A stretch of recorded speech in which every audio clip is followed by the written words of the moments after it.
damai sejahtera Allah Bapa yang melampaui segala akal dan pikiran.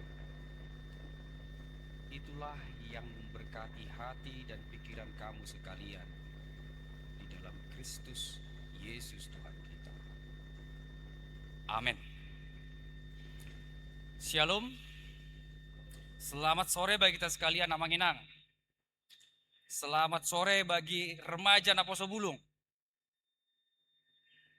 Lebih kuat orang tua daripada remaja Naposo Bulung. Shalom bagi remaja Naposo Bulung. Terima kasih. Baik. Mari kita buka firman Tuhan yang menjadi khotbah kita pada minggu ini. Minggu Trinitatis. Yang tertulis di dalam Evangelium Matius. Pasal 28 dimulai dari ayatnya yang ke-16 sampai ayatnya yang ke-20. Matius 28 ayat 16 sampai ayat 20.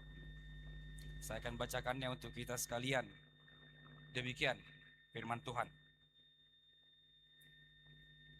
Dan ke-11 murid itu berangkat ke Galilea, ke bukit yang telah ditunjukkan Yesus kepada mereka. Ketika mereka melihat Dia, mereka menyembahnya. Tetapi beberapa orang ragu-ragu. Yesus mendekati mereka dan berkata, "Kepadaku telah diberikan segala kuasa di sorga dan di bumi. Karena itu pergilah, jadikanlah semua bangsa muridku, dan baptislah mereka dalam nama Bapa dan Anak dan Roh Kudus. Dan ajarlah mereka melakukan segala sesuatu yang telah kuperintahkan kepadamu. Dan ketahuilah, aku menyertai kamu senantiasa sampai kepada akhir zaman." Demikian firman Tuhan. Bapak Ibu, saudara-saudari yang terkasih dalam nama Tuhan Yesus Kristus, tentu kita semua pernah merasakan perasaan ragu. Merasakan keraguan-raguan atau sesuatu hal yang tidak pasti untuk melangkah. Yang tidak pasti untuk mengambil pilihan. Dan itu tentu saja adalah hal yang manusiawi. Dan sepanjang manusia hidup di dunia dan sepanjang perjalanan sejarah dunia pun pasti ada keraguan-raguan itu. Karena secara manusiawi dan hukum alam duniawi pun apa yang menjadi kebenaran sebelumnya akan selalu menemukan cara, dunia akan selalu menemukan cara untuk meragukan kebenaran yang ada sebelumnya. Tapi setelah melewati keraguan-raguan itu dan menemukan kebenarannya, kebenaran yang sebelumnya akan menjadi kebenaran yang semakin pasti untuk dipegang, untuk diikuti, untuk diimani, dan untuk dipercaya. Demikian juga sebetulnya yang terjadi dengan murid-murid Yesus jika kita baca dalam nats firman Tuhan pada hari ini. Nats firman Tuhan, perkataan Tuhan Yesus ketika dia hendak naik ke surga, dia sebelumnya menitipkan pesan, amanat, tugas yang sering disebut dengan amanat agung dari Tuhan Yesus Kristus kepada murid-muridnya. Sudah Yesus hendak menyampaikan pesan amanat agung, amanat terakhir kepada murid-muridnya, tapi faktanya dalam nats kita, dalam Evangelium Matius yang memang ciri khasnya juga jujur berbicara tentang perasaan yang terjadi, konteks yang terjadi dengan murid-murid itu. Berkata, begitu mereka melihat Yesus, mereka menyembah, titik, dan beberapa di antara mereka ragu. Kondisi Yesus hendak naik ke surga, dan boleh dikatakan itu adalah perjumpaan terakhir secara fisik bersama dengan Yesus. Namun faktanya dari ke-11 murid itu ada yang ragu. Bapak Ibu yang terkasih dalam nama Tuhan Yesus Kristus, tentu itu juga memiliki alasan kenapa mereka ragu. Bagaimana mungkin mereka yang sudah melihat Yesus yang mati, mereka yang sudah melihat Yesus yang bangkit lagi, Yesus yang menunjukkan kuasanya, Yesus yang hendak naik ke surga, sebagian dari mereka menyembah, tapi masih ada yang ragu. Tentu ini tidak lepas dari konteks apa yang terjadi pada masa itu. Yang tentu saja sedikit banyak dapat digambarkan dengan perkataan bahwa pada faktanya di tengah-tengah murid masih ada keinginan, masih ada kepentingan politis, sebagaimana Yesus dikatakan sebagai Mesias, anak Daud, masih menginginkan melihat Yesus itu sebagai sosok raja politis yang akan membawa bangsa Israel itu. Yesus bangkit sebagai raja bangsa Israel di tengah-tengah kondisi perbudakan bangsa Romawi pada masa itu, tapi itu tidak terjadi. Justru malah Yesus naik ke surga. Yang kesannya, loh kenapa? Seakan-akan kami tinggalkan. Yang menyembah dan ada yang ragu. Faktanya, Yesus tidak menjadi raja bagi bangsa Israel, menggantikan kekuasaan raja Romawi pada masa itu. Dan faktanya, Yesus naik dan terkesan meninggalkan murid-muridnya. Yang tentu saja sedikit banyak itu mempengaruhi hati, pikiran, bahkan kebenaran yang sudah mereka pegang sebelumnya. Betul dia Tuhan, dia bangkit dari kematian. Dia betul akan menjadi raja atas dunia ini. Tapi kok loh, dia naik, dia tinggalkan kami. Yang pertama. Yang kedua, murid-murid langsung melihat dia dan menyembah. Dan itu pun tentu saja sudah menjadi dasar keraguan-raguan. Adalah hal yang jarang bagi orang Israel untuk menyembah manusia, sosok yang terlihat.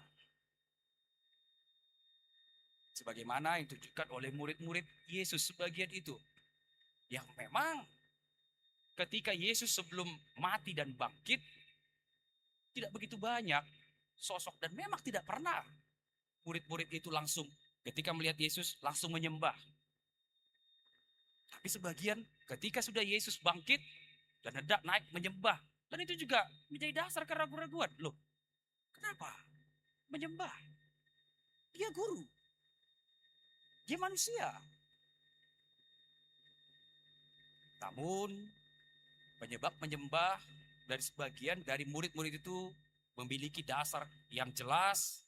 Karena memang pada faktanya sebelum kematian dan kebangkitan Tuhan Yesus, sifat ketuhanan, sifat keilahian, hadebataon, Tuhan Yesus itu memang terkesan, sekalipun banyak, tapi memang kesannya seakan-akan disembunyikan. Datang orang buta kepadanya, terus disembuhkan, unang pola pebobo barang tuiseda, itu masih perkataan. Jangan sebut-sebutkan, jangan bicara-bicarakan.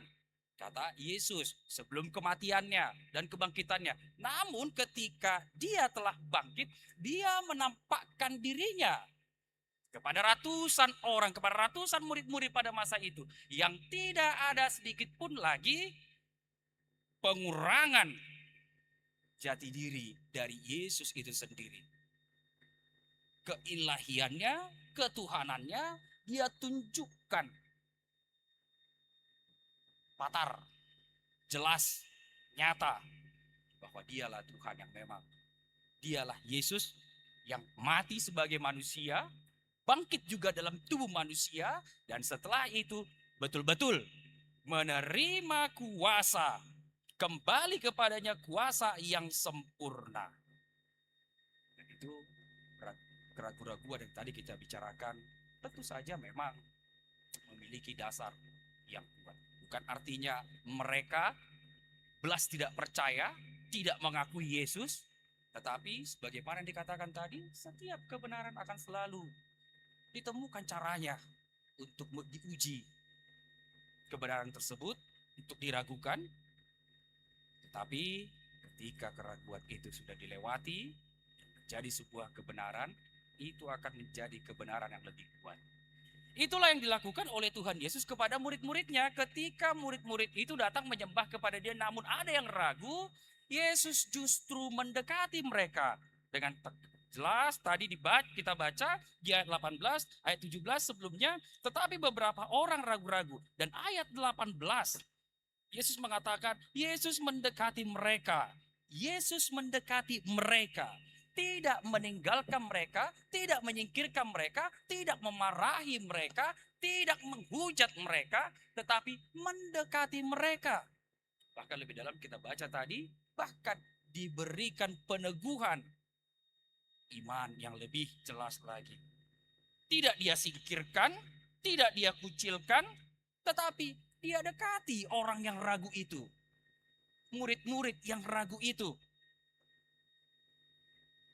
Diberi kebenaran yang sejati, memberikan kebenaran yang baru, diberi kebenaran yang lebih jauh teguh dari setiap kebenaran apa yang mereka lihat sebelumnya, baik itu sebelum dia mati dan bangkit, baik itu setelah dia bangkit dan naik ke surga. Yesus berkata, sebelum dia naik ke surga, sebelum dia memberikan amanatnya, dia katakan, Yesus mendekati mereka dan berkata, kepadaku telah diberikan segala kuasa di surga dan di bumi. Kepadaku telah diberikan segala kuasa, kepadaku telah diberikan segala otoritas.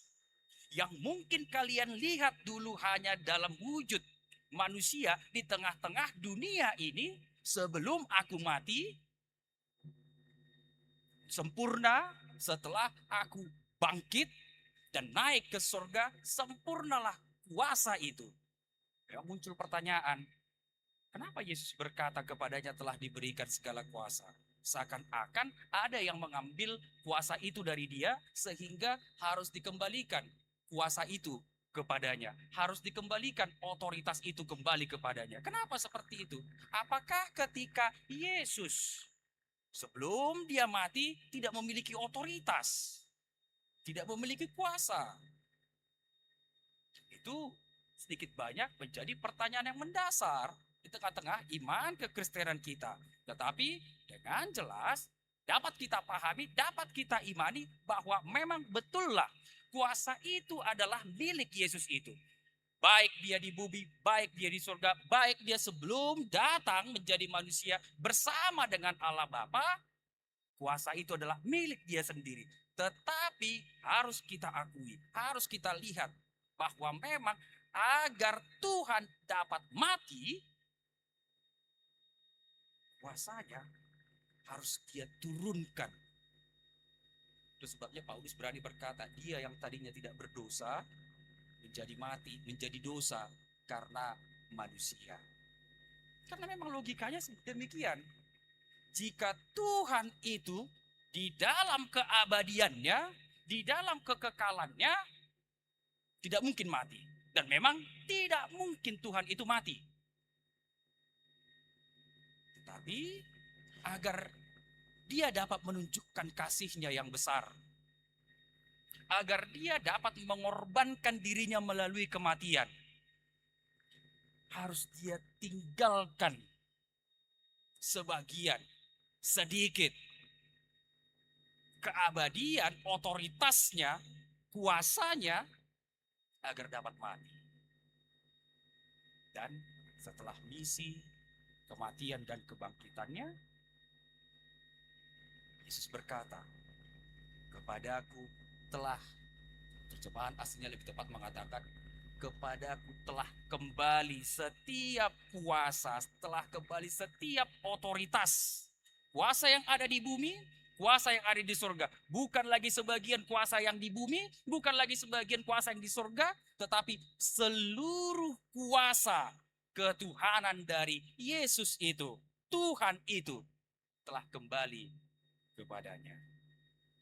Yesus sampaikan itu kepada murid untuk meneguhkan mereka, meyakinkan mereka bagi setiap mereka yang masih ragu-ragu melihat Tuhan itu lebih daripada seorang raja yang memimpin di tengah-tengah Israel pun itu, yang memimpin dunia ini.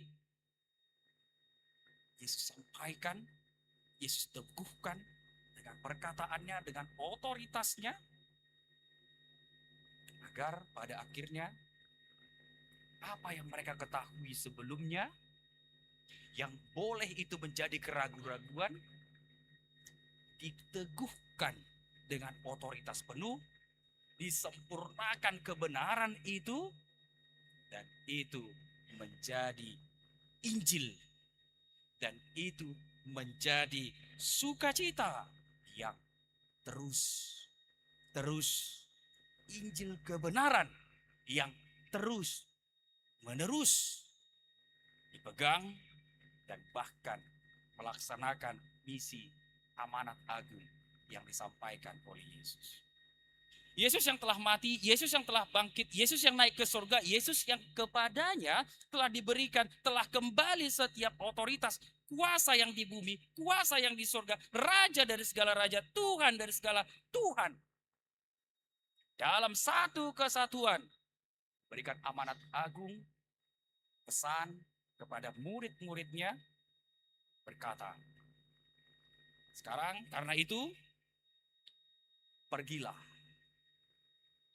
Jadikanlah semua bangsa muridku, dan baptislah mereka dalam nama Bapa dan Anak dan Roh Kudus. Karena itu, pergilah.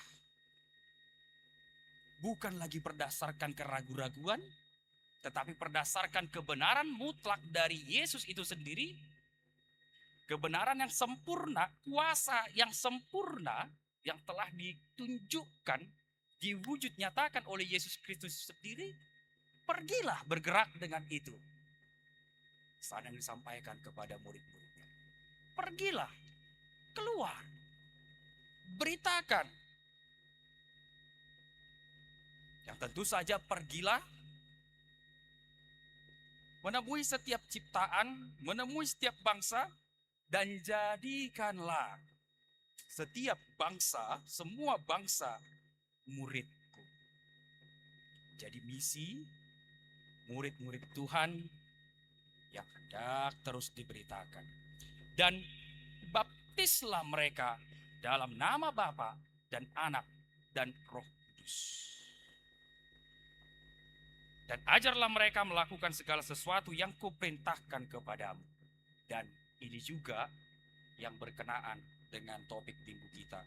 Menjadi saksi, menjadi murid, menjadi orang-orang percaya yang bergerak menyaksikan Allah, memberitakan kabar sukacita Injil, menyaksikan Allah yang Tritunggal, memberitakan ketrinitatisan Tuhan itu sendiri sebagai kabar sukacita bagi dunia.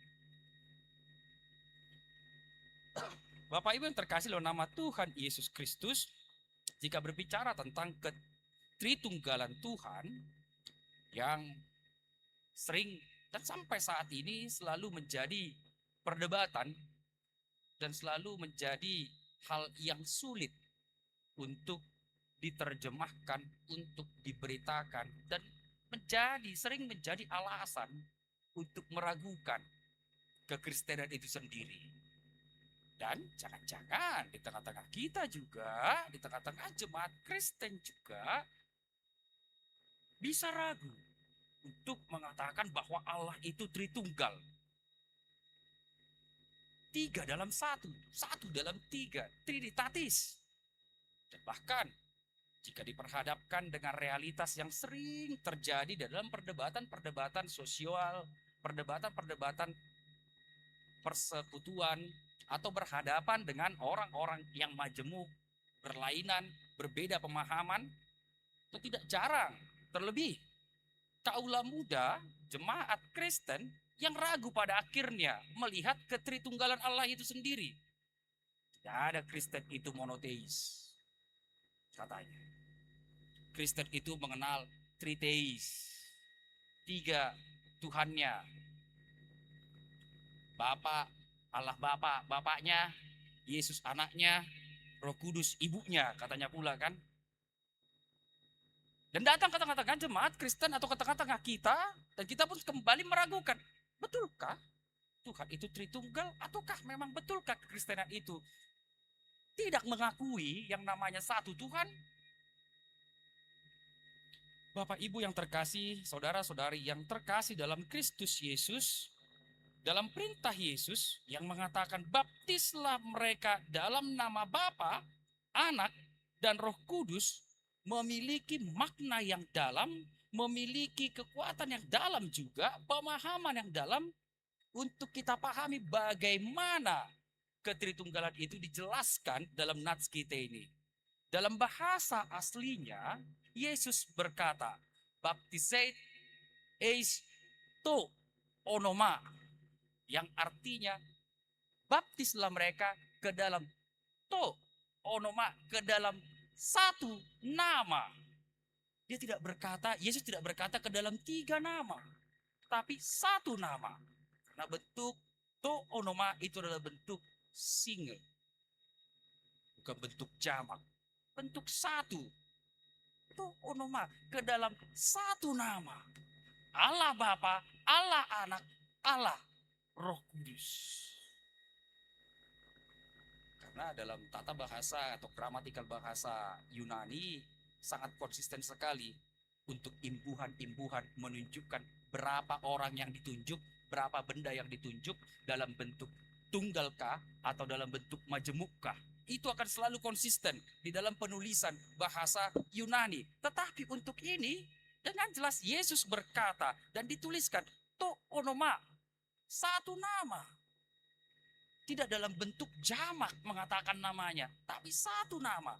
Allah Bapa, Anak, dan Roh Kudus. Yang artinya apa? Satu Tuhan,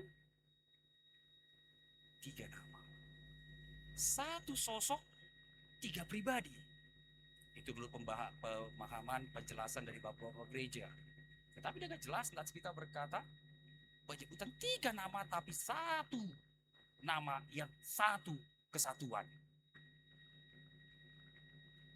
Contoh sederhananya, kita boleh 1 orang, tapi sebutan kita bisa banyak. Seperti saya contoh. Saya 1 orang, nama saya David Nababan. Tapi bagi anak saya dipanggil ayah. Bagi istri saya dipanggil suami. Tidak menjadikan saya menjadi 3 orang. Tetapi tetap 1 orang. Hal yang paling sederhana, walaupun tidak sempurna menjelaskan. Karena hanya Tuhan sendiri yang mampu menjelaskan dirinya secara sempurna. Tetapi dalam nats kita, dengan jelas dia katakan, ke dalam satu nama Allah Bapa, Allah Anak, dan Allah Roh Kudus. Satu kesatuan itu. Allah yang menciptakan, Allah yang menyelamatkan, Roh Kudus yang menyertai. Dan itu yang menjadi, yang harus diberitakan, dan itu yang harus selalu disaksikan, yang tanpa ragu-ragu lagi diberitakan oleh murid-murid itu. Menjadikan setiap orang menjadi murid-murid Kristus itu. Dan itu juga yang akan selalu menjadi pengajaran gereja, pengajaran murid-murid, dan sampai saat ini tengah-tengah gereja, pengajaran yang benar tentang Tuhan yang kita sembah, Tuhan yang kita imani. Bapak Ibu yang terkasih, dalam nama Tuhan Yesus Kristus, Allah, Tuhan Yesus memerintahkan murid-murid memberikan pesan amanat agung, tapi juga bukan hanya perintah yang pasti harus selalu dan selalu itu beserta dengan paket penyertaannya. Seperti 2 sisi mata uang yang tidak bisa hanya kepala saja dan ekor, tapi satu kesatuan. Yesus perintahkan murid-muridnya untuk pergi melaksanakan pekerjaan amanat tugas pelayanan amanat agung itu ke tengah-tengah dunia. yang tentu saja berbarengan dengan janji penyertaannya. Dan ketahuilah, 20b, ketahuilah, aku menyertai kamu senantiasa sampai akhir zaman. Tuhan Yesus yang naik ke surga itu tidak semerta-merta hanya memberikan perintah saja, hanya menyuruh mereka saja untuk berangkat, tetapi dengan jelas dan tegas. Yesus mengatakan, aku akan menyertai kamu, yang meneguhkan mereka, menguatkan mereka, memampukan mereka, sekalipun nantinya mereka akan menghadapi tantangan, sekalipun mereka nanti akan menghadapi cobaan, kesulitan, tetapi mereka tahu mereka tidak berjalan sendiri, sekalipun dunia meninggalkan mereka, harus sendiri berjalan. Tetapi Yesus sudah terlebih dahulu berkata, aku akan menyertai kamu sampai akhir zaman. Dan itu sempurna ketika mereka menerima Roh Tuhan dalam konteks Pentakosta, turunnya Roh Kudus itu. Bapak Ibu yang terkasih dalam nama Tuhan Yesus Kristus, tentu nats ini sudah pernah kita dengar. Tentu nats ini mungkin juga sudah sering kita dengar, kita perdalam, dijadikan bahan PA, atau tempat lain sering kita dengar. Tetapi tentu saja nats ini diambil menjadi firman Tuhan bagi kita agar tidak pada akhirnya karena sudah sering didengar menjadi firman, menjadi pesan, menjadi amanat yang lalu begitu saja, yang tinggal begitu saja. Kita kembali diingatkan sebagai orang Kristen, kita kembali diingatkan sebagai orang-orang Kristen, murid-murid Kristus. Bukan hanya sebatas murid gereja, bukan hanya sebatas murid pendeta, bukan hanya sebatas murid sintua, bukan hanya sebatas murid guru, tetapi sebagai murid-murid Kristus. Yesus Kristus itu sendiri, kembali kita diingatkan akan tugas panggilan kita di tengah-tengah kehidupan kita masing-masing. Di saat kita menerima Roh Tuhan, di saat kita dibangkitkan, di saat kita dibaptis, di saat kita mengingat di dalam nama Bapa, Anak, dan Roh Kudus itu, kita kembali diingatkan, apa tugas saya? Apa tugas saya? Di saat kita kembali mengingat kita ciptaan Allah yang telah diselamatkan oleh Yesus Kristus itu, dan Roh Kudus itu menyertai kita, apa tugas saya? Apa pekerjaan saya? Apa misi saya? Dengan jelas tema kita berkata, menjadi saksi Allah yang Tritunggal itu. Menjadi saksi ketritunggalan Allah itu. Yang artinya tentu saja jika dikatakan menjadi saksi, yang dengan yakin, yang dengan teguh, berangkat dari kebenaran, di tengah-tengah kehidupan kita masing-masing, berani hidup benar, berani hidup sebagai murid Kristus, berani melakukan apa yang diperintahkan oleh Kristus, dan menjadikan diri bersikap sebagai murid Kristus itu sendiri. Mau dikatakan, setiap kehidupan kita masing-masing dapat menjadi kesaksian akan ketritunggalan Allah itu. Siapapun kita. Setiap setiap sisi kehidupan kita dapat menjadi kesaksian untuk ketritunggalan Allah. Saya sampaikan kemarin di dalam khotbah pertanyaan, bangsa Israel itu sama seperti yang tadi saya katakan, bangsa Israel itu dipanggil sebagai Yakub, bangsa Israel itu dipanggil sebagai Yesurun, bangsa Israel itu dipanggil sebagai umat pilihan, yang tentu saja satu orang, satu bangsa, bangsa Israel itu. Yang ke situ Roh Allah hendak diberikan. Dan itu juga yang hendak kita maknai sebagai saksi Kristus di tengah-tengah dunia kita. Di tengah-tengah kehidupan kita. Kita bisa sebagai seorang anak. Kita bisa sebagai seorang orang tua. Kita bisa sebagai seorang pelajar. Kita bisa sebagai mahasiswa. Kita bisa sebagai suami, istri. Kita bisa sebagai seorang pimpinan. Kita bisa sebagai seorang bawahan. Kita bisa sebagai seorang guru, dokter, dan lain sebagainya. Yang menjadi tugas tanggung jawab kita. Pasti itu Tuhan. Tidak mengisi setiap sisi kehidupan kita. Setiap pekerjaan, setiap kehidupan. Yang mau dikatakan gak harus, gak jadi patokan. Yang menyaksikan Tuhan itu serta merta harus dalam gereja saja. Oh tidak. Yesus sendiri berkata, pergilah. Keluar.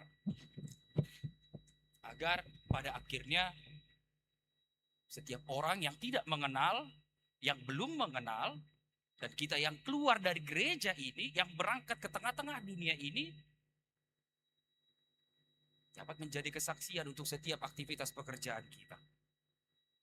Sebagai seorang anak kah itu, sebagai seorang siswa kah itu, sebagai seorang guru kah itu, sebagai apapun. Tugas tanggung jawab yang Tuhan berikan kepada kita. Ke situ kita diminta, ke situ kita disuruh, ke situ kita dengan yakin dan tanpa keraguan lagi untuk berangkat melakukan kebenaran. Berangkat menjadi murid-murid Kristus. Berangkat menunjukkan hidup menjadi teladan. Berangkat menunjukkan, melaksanakan misi yang Tuhan berikan kepada setiap kita. Orang Kristen, murid-murid Kristus. Melaksanakan misi panggilan kita. Contoh yang paling sederhana. Menjadi teladan. Menjadi teladan. Contoh yang kedua, yang mau selalu belajar sebagai seorang murid. Yang mau selalu terus berusaha belajar. Menjadi seorang teladan di tengah-tengah dunia kita. Jadi ulang soal, emena masa dia akan ursa, baina masa baina ni ulang. Mencuri orang, kita pun ikut mencuri. Rusak orang, kita pun ikut rusak. Sebagai murid-murid Kristus, kita berani mengatakan dengan tegas mengatakan tidak. Judol orang, kita juga ikut-ikutan judol. Enggak dong, kita berani mengatakan tidak. Iya kan? Ya harus tuh. Gara-gara judol orang, udah somal, udah biasa menjadi pinjol, kan begitu? Itu garis lurusnya biasanya. Dan itu hal yang lumrah di dunia ini mungkin. Kita berani mengatakan tidak. Lagi termadokon berdosa pinjam tahu lagi. Ada sadala biasa ada judul itu pinjol itu. Tonga-tonga nama asal dia kalau pinjam. Kita berani mengatakan tidak sebagai murid Kristus. Kita berani mengatakan tidak. Drugs orang kita juga nggak boleh mengatakan, nggak boleh ikut-ikutan drugs.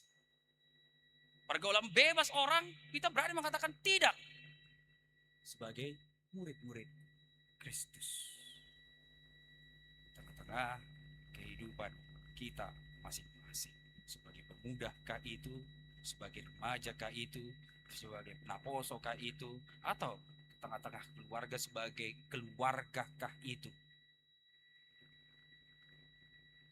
Kita imani, kita berani belajar, kita berani berusaha menjadi teladan. Kita berani mengatakan tidak kepada hal yang bertentangan dengan perintah Kristus sebagai sang guru kita, sekalipun kita itu berat, tapi kita tahu Yesus dalam rohnya menyertai kita. Itu janji kudus, janji pasti dari Tuhan itu yang bersama-sama kita terima. Yesus dalam rohnya pasti menyertai setiap kita murid-muridnya yang berani menunjukkan jati diri sebagai murid-murid Kristus di tengah-tengah hidup kita. Berani menjadi saksi Kristus, saksi Allah yang Tritunggal itu di dalam setiap kehidupan kita. Karena itu, Bapak Ibu terkasih, saudara-saudari sekalian, mari kita berangkat ke tengah-tengah kehidupan kita. berangkat ke tengah-tengah lingkungan kita, berangkat di tengah-tengah keluarga kita, berangkat ke dalam setiap aktivitas pekerjaan kita, yang berangkat dengan kebenaran firman Tuhan. Katakan, Allah Tritunggal itu adalah Allah yang betul-betul kita imani, yang menciptakan kita, menyelamatkan kita, dan menyertai kita semua. Dan setiap sampai kedatangan yang kedua kalinya, Tuhan itu setia menyertai kita dalam rohnya. Tuhan memberkati kita. Amin. Kita berdoa.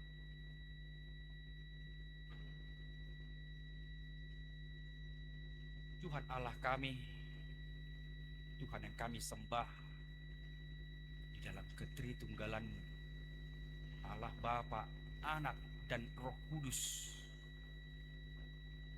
Kami bersyukur, kami berterima kasih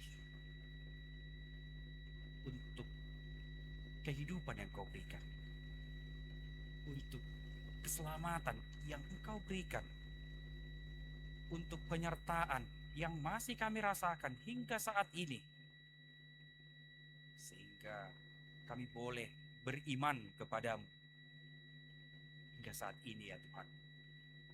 Kami boleh menjadi murid-Mu, kami boleh menjadi saksi-Mu hingga saat ini.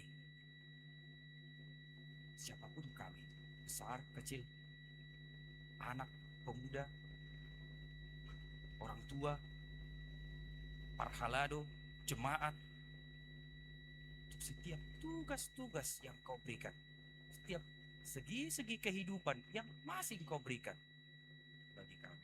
Kami bersyukur Tuhan, Kau masih mengizinkan kami dengarkan firman-Mu, meneguhkan iman kami kepadamu. Oleh karena itu ya Tuhan, kami sebagai murid-Mu selalu bersedia untuk Engkau ajar, Kau arahkan dalam roh-Mu di dalam melaksanakan setiap tugas panggilan, tugas pelayanan, tugas pekerjaan, tugas tanggung jawab. Dalam bimbingan roh-Mu, kami bersedia Tuhan untuk menyaksikan Engkau, memberitakan kabar baik, teladan, jadi kabar sukacita, yang berani mengatakan tidak bagi hal-hal yang bertentangan dengan firman, dan berani mengatakan ya untuk kebenaran firman. Sehingga dalam proses kehidupan kami masing-masing, kami semakin dewasa dalam iman kami. Setiap dalam proses perjalanan hidup kami masing-masing, kami semakin yakin untuk menerima firman-Mu dan melaksanakan firman-Mu itu. Kami tahu ya Tuhan, penyertaan-Mu juga selalu tersedia bagi kami. Oleh karena itu, berkati kami, berkati setiap jemaat-Mu, berkati setiap pelayan-Mu dalam melaksanakan misi amanat agung yang Kau perintahkan bagi kami, sesuai dengan tugas tanggung jawab kami masing-masing, sehingga semakin termuliakanlah nama-Mu ya Tuhan kami, dan semakin banyak orang yang mau menjadi murid-murid-Mu, terbuka menjadi murid-murid-Mu, dan semakin banyak orang bersama-sama dengan umat-Mu memuji, memuliakan Engkau Tuhan kami, Allah Bapa, Anak, dan Roh Kudus. Itu sebagai misi kami Tuhan, dunia ini, misi gereja-Mu, misi setiap murid-murid-Mu sepanjang masa sampai kedatangan yang kedua kali. Ya Tuhan kami juga berdoa setiap jemaat kepada Engkau Tuhan, membawakan setiap jemaat-Mu dan setiap problematik kehidupan jemaat, setiap masalah, pergumulan itu ya Tuhan, sini berganti kadang terjadi dalam kehidupan jemaat-Mu. Kadang iman lemah, terjatuh, berteriak berseru kepadamu ya Tuhan. Setiap kesulitan pergumulan yang boleh terjadi,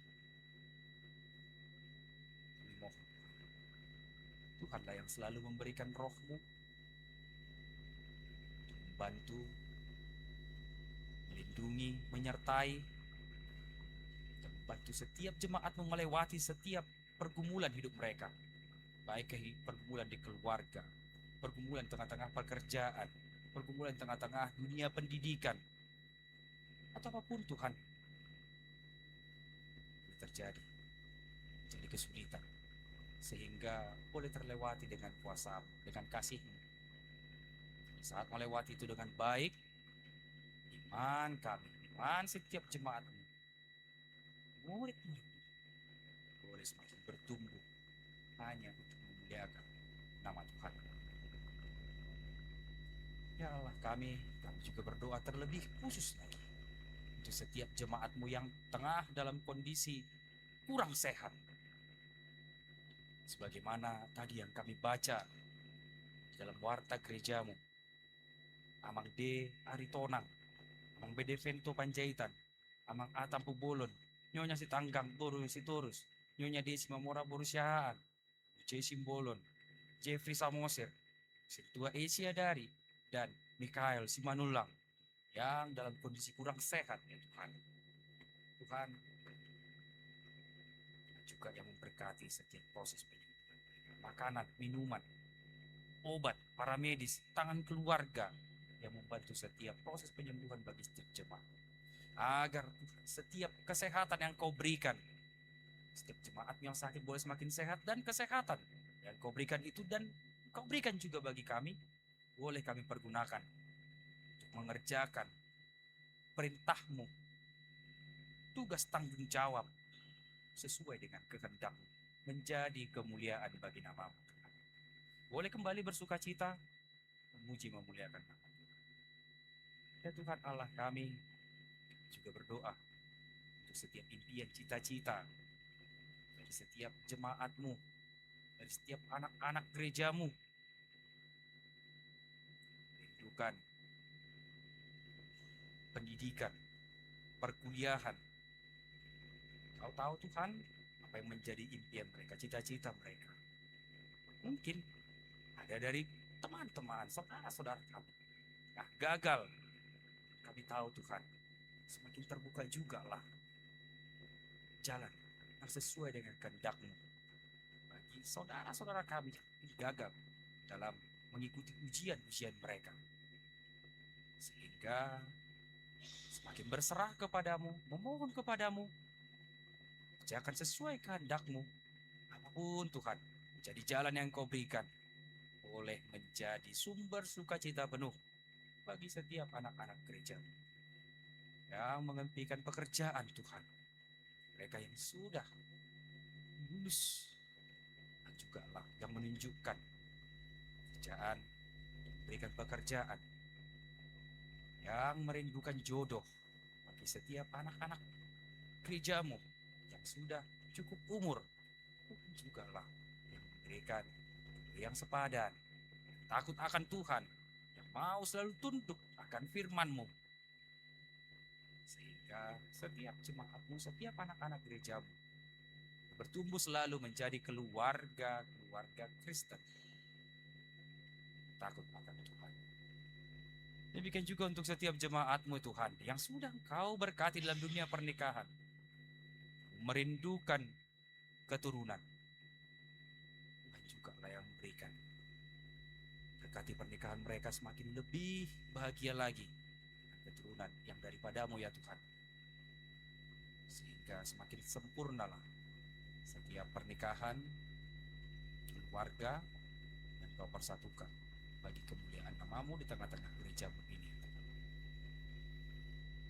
Ya Tuhan, kami juga berdoa untuk setiap keluarga, sanak saudara, orang tua yang ada bersama-sama dengan kami tempat ini, namun tidak beribadah bersama dengan kami, ataupun yang berada di kampung halaman, atau berada sanak saudara itu di setiap tempat perantauan mereka masing-masing. Tuhan juga lah yang menyertai mereka. Sehingga di waktu yang akan datang boleh berkumpul, bertemu, bersekutu. Karena kehendak-Mu bersama dengan setiap jemaat-Mu ini dalam keadaan baik, dalam keadaan sukacita. Ya Tuhan kami, ke dalam tangan-Mu lah kami serahkan hidup, jiwa, raga kami ini melaksanakan perintah. Dalam nama anak-Mu Tuhan Yesus Kristus kami berdoa. Amin.